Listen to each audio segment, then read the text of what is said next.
Hello everyone, I'm so glad to be presenting here today. I'm Ayman Abdelwahed, a fourth year PhD student at Rotterdam School of Management of Erasmus Rotterdam University in the Netherlands. And today I'm going to present to you our joint work with RET, the main public transport operator in the city of Rotterdam, which indeed is one of the biggest cities in the Netherlands, on the project of electrifying the transit bus network of the city. This work is co-authored by my supervisors, Peter Vandenberg, Tobias Brandt, Wolfgang Ketter, as well as Judith Mulder from RIT. So when did it start?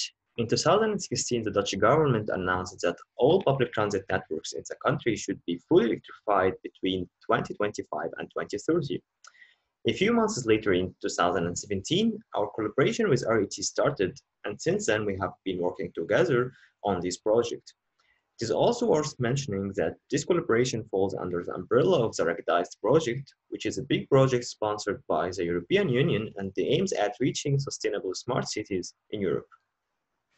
So our agenda for today's presentation, I will first introduce you with the problem of electrifying the transit bus networks and why is it a problem in the first place. Then I will take you through the three different phases of our collaboration with RET, starting from phase 0, which was exploratory phase, and then moving to phase 1 and phase 2, with each focusing on a different part of the city. Finally, I will conclude and summarize our findings, lessons learned, and managerial implications of our work. So let me first introduce you to the problem of electrifying the transit bus networks. So the project of electrifying the transit bus network in Rotterdam was basically about replacing the diesel bus, which you can see on the left in this photo, with the electric bus on the right. This is an actual photo taken earlier this year in Rotterdam, and as you can see, there is this charger on top of the electric bus, and these are the chargers that are used to recharge the electric buses during the day. However, unfortunately, it was not possible to directly make this replacement without making a complete replanning and restructuring of the whole network. Why? The answer is conventional diesel buses used to usually run for the whole day without needing to refuel their tanks during the day. So they go out of the garage in the early morning, operate at different lines, driving from one terminal station to another. Then at the end of the day, they go back to the garage and fully refuel their tanks in a few minutes, and that's it. They are ready for operation for the next day. However, unfortunately, this smooth and easy operation is not possible for electric buses, as they have a very limited driving range compared to the diesel buses. So they cannot run for the whole day without recharging their batteries for several times during the day. So we have to install some chargers at some of the terminal stations to allow the buses to recharge their batteries during the day at the layovers between the trips. And similar to the diesel buses, electric buses would go to the garage at the end of the day and they recharge their batteries. Overnight charging is not an issue here, and they are ready for operation for the next day. So we have two main issues: limited driving range and the long recharging duration. This emerging need of recharging during the day enforced us to make adjustments in the design of the whole network at the various decision levels. Starting from the strategic decision level, we have to decide on where to install these chargers, how many of them are needed, and the recharging power as well. Regarding the trip schedule, which is communicated with the passengers, that should not be affected at all, or maybe just slightly changed if really needed. At the tactical decision level comes the bus assignment schedule, which is the step at which trips are assigned to buses, so deciding basically which bus should perform which trip. Of course, this would directly control and determine the duration of the layovers, which should be long enough at the stations with charging facilities to allow the buses to recharge during these layovers. Finally, at the operational level comes the charging schedule, which is basically deciding on when, where, and how long should each bus recharge during the day. Of course, this is given the layovers profile resulting from the previous step, and also given the infrastructure configuration. So the main aim here and the objective here should be that we guarantee certain reliability levels. So these are the steps, but who take care of the planning for these steps? So first, starting from the charging infrastructure, this was actually determined at the very early stages of the project, and it involved beside RET also the grid operator and the municipality. So we knew from the very first beginning where are the terminals, which terminal stations we are going to have charging facilities at. Then the trip schedule is also something that RET is mainly responsible for, but it should be made to meet certain service levels determined by the municipality as well. Then comes the next two steps for planning the bus assignment and charging a schedule, which are the most complicated steps. These two problems are actually interrelated. So in order to plan optimally for the network, you need to solve these two problems simultaneously, which would result in a huge optimization problem. So we decided to solve this problem iteratively. In other words, RET would take care of generating the bus assignment schedule with sufficient layover profile at the terminal station with charging facilities. Then we would take this bus assignment schedule and optimize the charging schedule.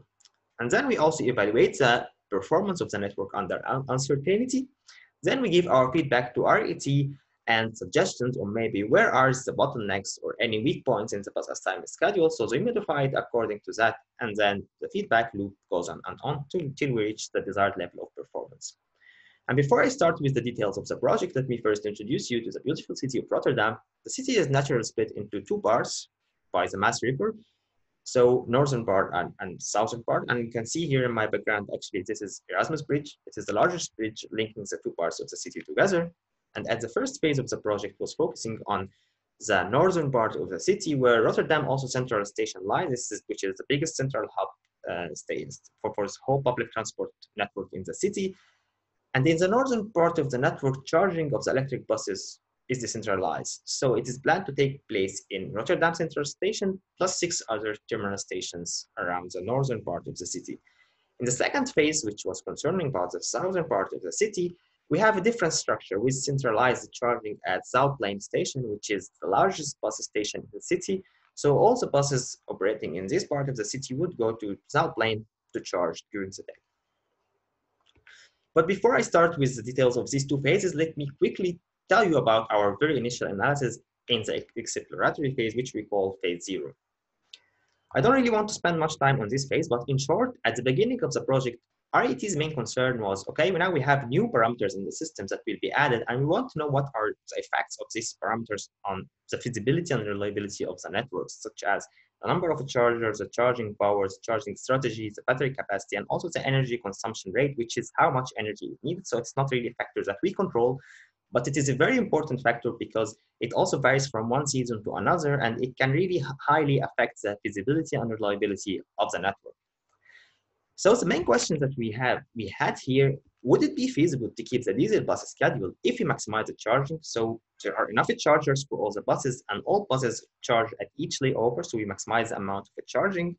And in other words, would it the maximum possible reliability given the diesel bus assignment schedule, be feasible with the electric buses? So we carry out a sensitivity analysis with the remaining three factors here, the charging power, the battery capacity, and the energy consumption rate, to answer this question. To do so, we carry out this analysis. We started developing a discrete event simulation, which provides a risk-free environment that we can use to evaluate the network under different settings. Later also, we will use it to evaluate it under uncertainty and evaluate different charging strategies. So we carried out this analysis with the very first 7 lines that were going to be electrified in 2019, and with 2 different consumption rates, a higher one and a lower one. And you can see here on the y-axis, we have the number of buses with a state of charge that is falling below 10%, which is our critical level.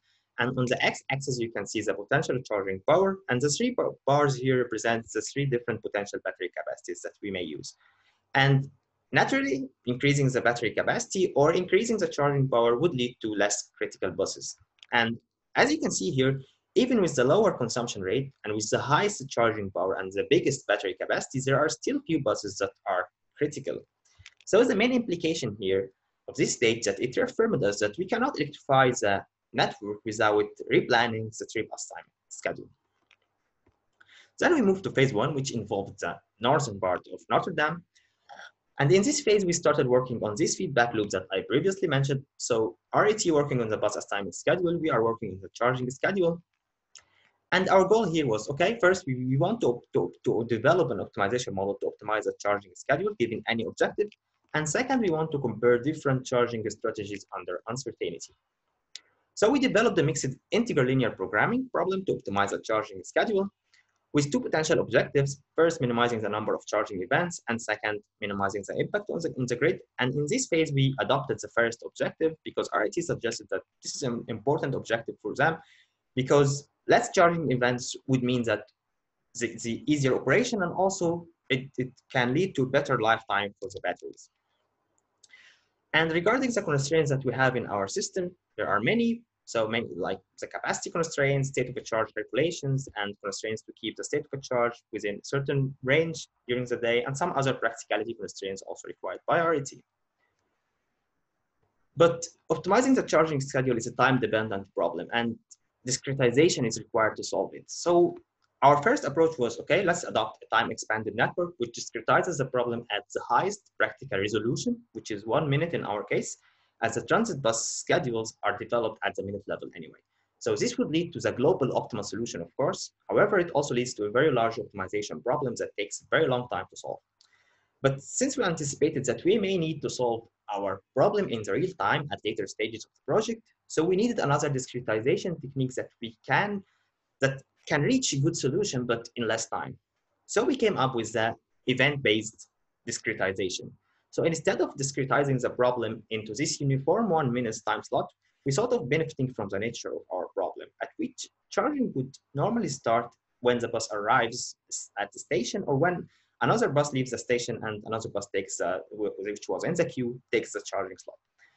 So as you can see in this figure, each dotted line here represents either an arrival or departure event, and also represents the end of one time slot and the beginning of another in the event-based discretization. So in this very simple example, you can see that, okay, we reduce the problem size from 12 time slots in the time-based to 6 time slots in the event-based. But the question is, how much do we lose in terms of quality of solution when we do this, and how much do we gain in terms of the computational time? And this table gives you this answer. We carried out a comparative study between the two models using two different networks with 16 instances per each network with different configurations. And this table shows you the average performance of the two models in the two networks. And as you can see here, at the small network with 9 buses, the discrete event model reached almost the same solution as the discrete time model, but in an average time of almost 2 seconds compared to 92 seconds in the discrete time. For the larger networks, the discrete time couldn't even reach an integer solution within the 15 minutes time limit that we set here. And the discrete event model can reach the optimal solution in 22 seconds on average. So there is a clear winner here. And of course, the discrete event is much better than the discrete time, as it can reach almost the same solution, but much faster. Now we have our optimizer, which we can use to give us an optimal schedule given a specific objective. But the next question is, how would this optimal schedule perform under uncertainty? And how would it perform compared to other greedy strategies? So we came up, okay, now we developed two different charging strategies based on the optimization model. The first one is offline optimized, and the second one is online optimized. So the offline optimization model actually sticks to the charging schedules that we developed, regardless of any uncertainties that occurs during the day. But the online one actually re-optimizes the charging schedule during the day based on whatever uncertainties that occurs, maybe in the trip delays or the energy consumption. And then we compared these two strategies to these two optimized based strategies to two other greedy strategies. The first one is first in, first serve, which of course arranges the buses in the charging queue based on their arrival time, and the lowest charge highest priority, which arranges the buses in the charging queue according to their state of charge, also with the option that a bus with a lower state of charge that is arriving can replace another bus with a higher state of charge from the charging spot, so can take its place. So we compared the two optimized based strategies to the two greedy strategies, and we also developed one more heuristic strategy, which we call here dynamic threshold based. And the idea behind this strategy is that was, okay, we want to get strategies that is active and responsive to delays, similar to the online strategy, so it can react when a delay that occurs, but without a communication system, because with the online we re-optimize and then we need to recommunicate the modified charging schedule with the buses, so we need like a central unit to do so. But if we don't have this unit, then the dynamic threshold based can do so without can actually adapt the schedule, but without the need of central unit.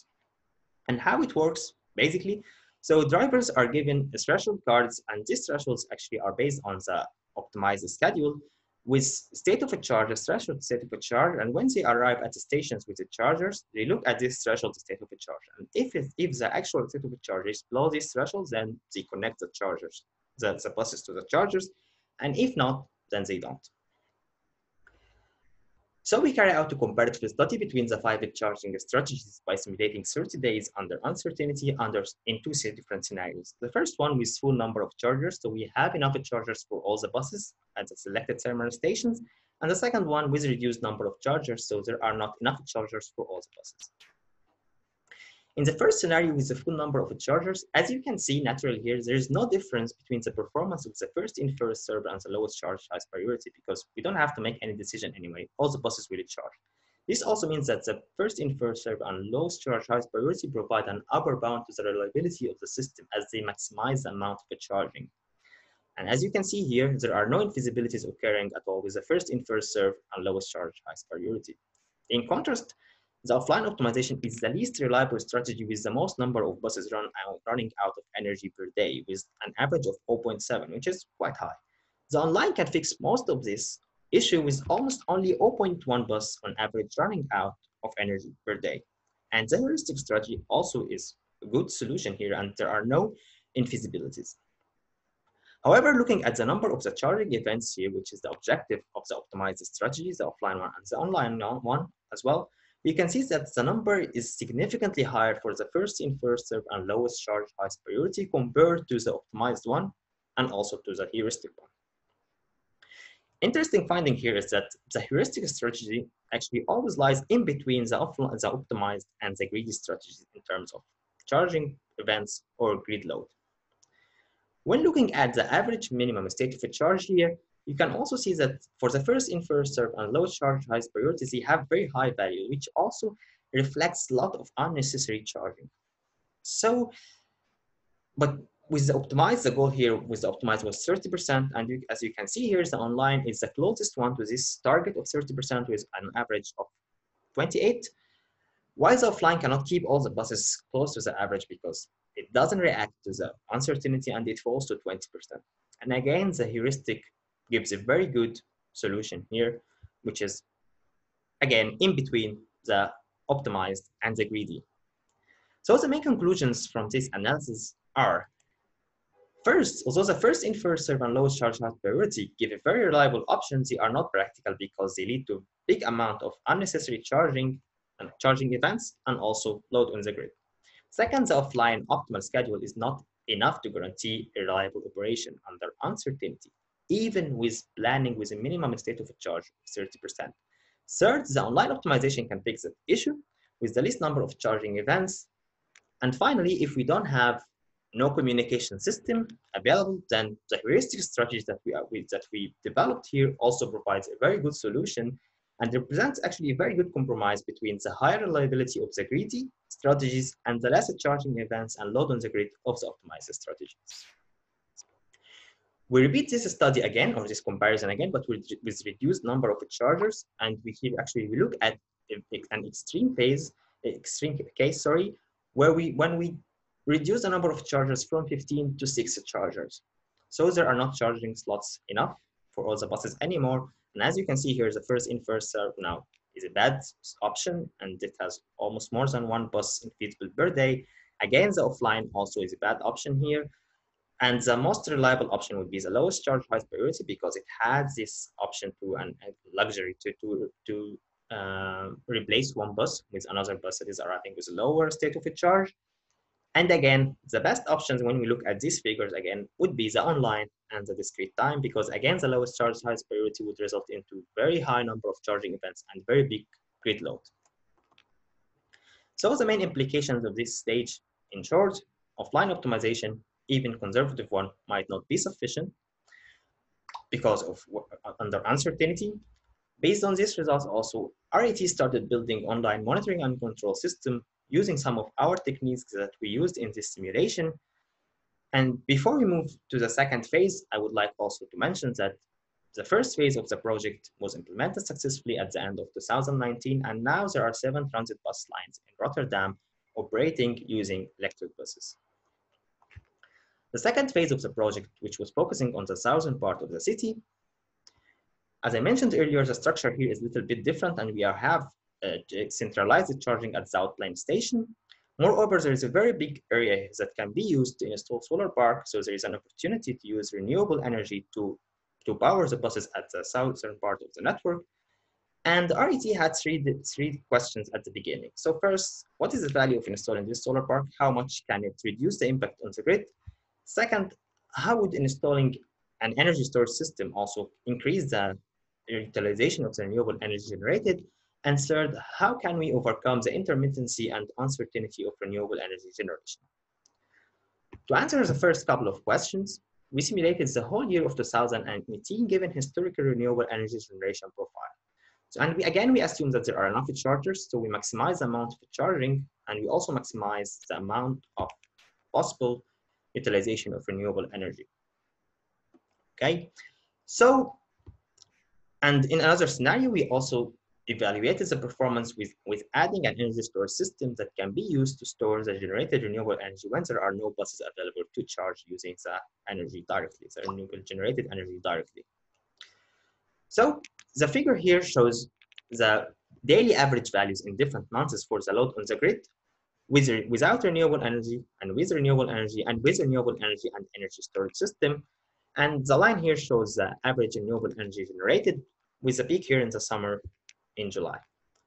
And as you can see, installing renewables can lead to a significant reduction with the load on the grid, especially in the summer when there is a lot of renewable energy generated, while adding an energy storage system has limited effect here, also as shown here in this figure, which shows also the percentage of renewable energy utilization with an energy storage system and without it. But here, so the energy storage system, the benefit from the energy storage system here is limited, but in our case, it is limited because there is a very dense bus charging profile at the outline anyway. So buses, there are always some buses that are available to use the renewable energy generated. Then we move to the next step, because in the previous study, we assumed that there are buses always charged, which yes, it maximizes the renewable energy generation, but it also maximizes the load on the grid. So now we want to fix that issue, and we want to maximize renewable energy generation, but minimize the impact on the grid. Yeah, so to do so, we need to overcome first the intermittency and the uncertainty in the renewable energy generation. So finally, we put everything together, and this is the system that we propose. So we propose using a real-time decision support system, and these are the elements in the system, and it collects data from the elements of the system, the buses, the energy source system, from the weather, from the renewables, from the grid, and then it improves the predictions with the renewable energy generation based on the real-time data, and it updates the charging schedule also to take into account any uncertainties that occurred, and then it re-optimizes the charging schedule, communicated with the operators, and we have a better charging schedule, and which improves during the day. So again, we carry out one final comparative study between offline optimization, and first in first serve, again with maximum number of chargers. So again, first in first serve would have the highest reliability because it always charges all the buses, and we simulate 30 days of July under uncertainty. And as you can see here, moving from the first in first serve to the online, it actually can reduce the impact on the grid by 17%. It can reduce the day load by 41%. And moving from the offline to the online can improve the renewable energy utilization by 2.1% on average, due to, of course, the better predictions. And finally, regarding the reliability, again, the offline is not reliable, but the online and the first in first serve are reliable options. So in summary, what are the lessons that we learned from our collaboration with RET? First, it is not possible to switch from fossil fuel to electric buses without restructuring the whole network and the bus assignment schedule. Second, optimizing the charging schedule is needed and can lead to much better results. Third, offline optimization, even conservative one, might not be enough to guarantee reliability. So when live monitoring is needed, and using renewable energy can significantly reduce the load on the grid. And finally, the benefit of the energy storage system or adding an energy storage system on the bus charging load really depends on the location and the bus load profile at this location. And before I wrap up, I would like to acknowledge Dr. John Collins from Minnesota University for his contribution in the early stage, the whole RET team, and Guillermo, who was a supply chain master student from RSM in 2017. And that's all I have for today. Thank you for your attention. And if you have any questions, I would be happy to answer. Thank you.